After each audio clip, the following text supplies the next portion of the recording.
Hey friends, and welcome to another video blog.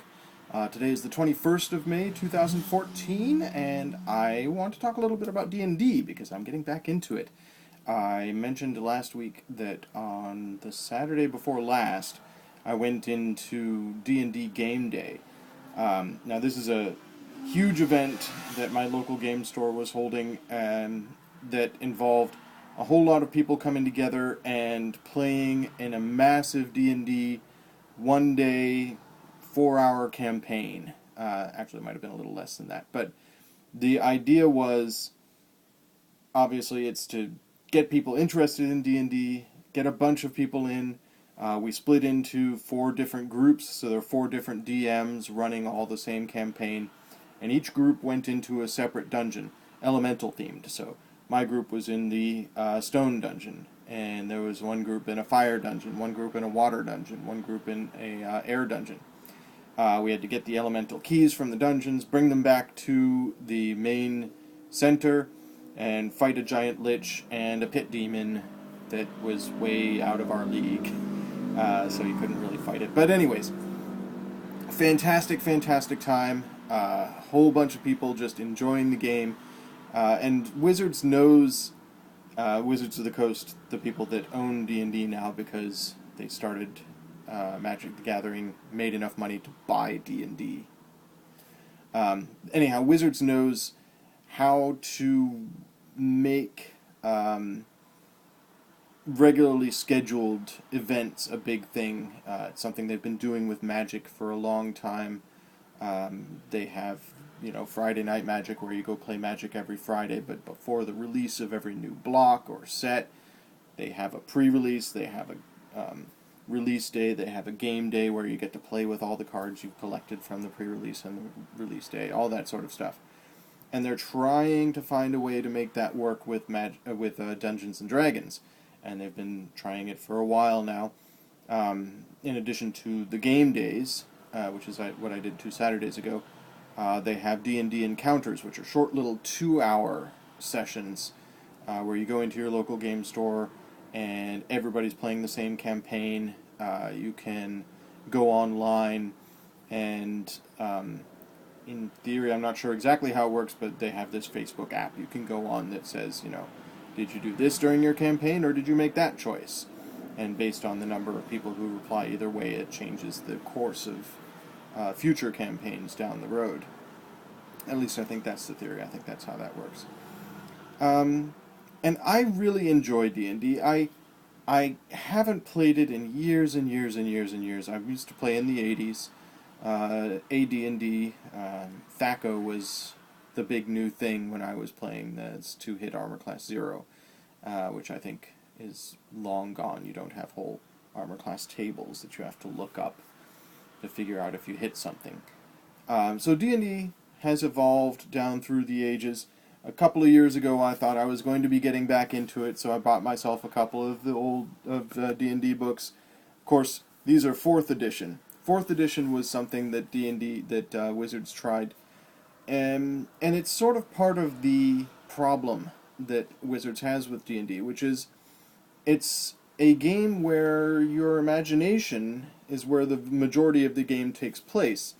And if your imagination is the majority of the game, how do they make money off of your imagination? They can sell the books, but you buy the book and then you're done with it. You've already got the book, and you can run your own campaigns. So where's the profit to be had? And obviously, it's a business proposition for them, so they have to find a way to make it work.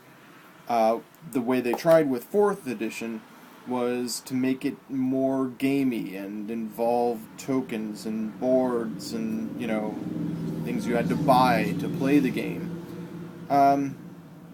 And there was a lot of negative backlash, and I think part of it is people, if they want to play a turn-based role-playing game that's all rules and no flexibility and isn't really that much in your head, they'll play a turn-based role-playing game on a computer. There are plenty of those out there, and many often that offer, multiplayer. So you can even get the social aspect, which is the other piece of D&D. A lot of people at my game store play Pathfinder. Pathfinder is basically D&D 3.5 with slightly tweaked rules. So it's before 4th edition. Has some of the same, using spaces and maps and tokens and stuff to play. What 5th edition D&D is trying to do is streamline, simplify, get rid of a lot of the sort of gaminess and make it much more storytelling, with dice as a assistant to the storytelling. And I really, really love the way that Wizards is going with 5th edition.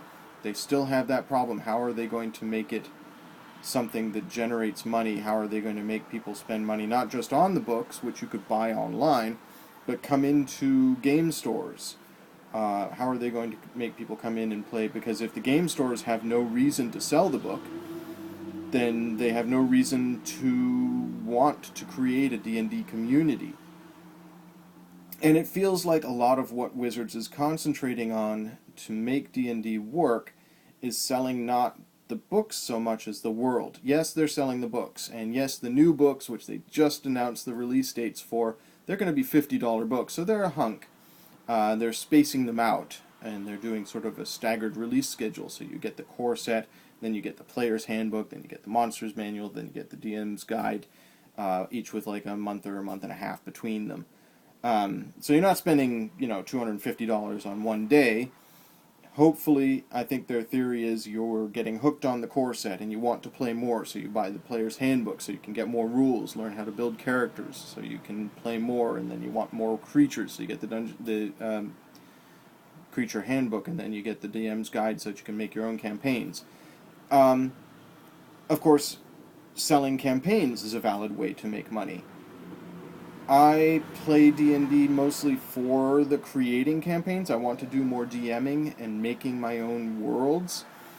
So that's not really a selling point for me, but for a lot of people there's these professionally made, detailed campaigns that are already pre-built, and you buy those lock, stock, and barrel, and of course they have, detailed lists of, dungeons, events, characters, some unique creatures, things like that. So that's one way to make money, is get people interested in the game and then sell the campaigns based on them. And the other branch that they're trying to work on, like I said, is selling the world, so getting you interested in the lands that the D&D is taking place in. So there's Daggerfall, and there's, the R.A. Salvatore books that have built this sort of land, the Krondor. I'm not that invested in the world of D&D. I know some of the names. I read a lot of Dragonlance books in the 80s. I never really got fully committed to the characters and worlds created. Sure, when Strom died, I wept. But that doesn't mean that I'm going to spend a lot of money on D&D paraphernalia based just on the world. So Wizards has a lot to overcome with this set. 5th edition, there's a lot riding on it. I'm looking forward to it coming out, and I'm definitely going to be building my own campaigns. I'm definitely going to be trying to run, if not a weekly, then a bi-weekly campaign with some friends, and I'm looking forward to seeing where I can go with that. Anyhow, I think that's all the time I've got today. You guys be excellent to each other, and I'll see you again next week.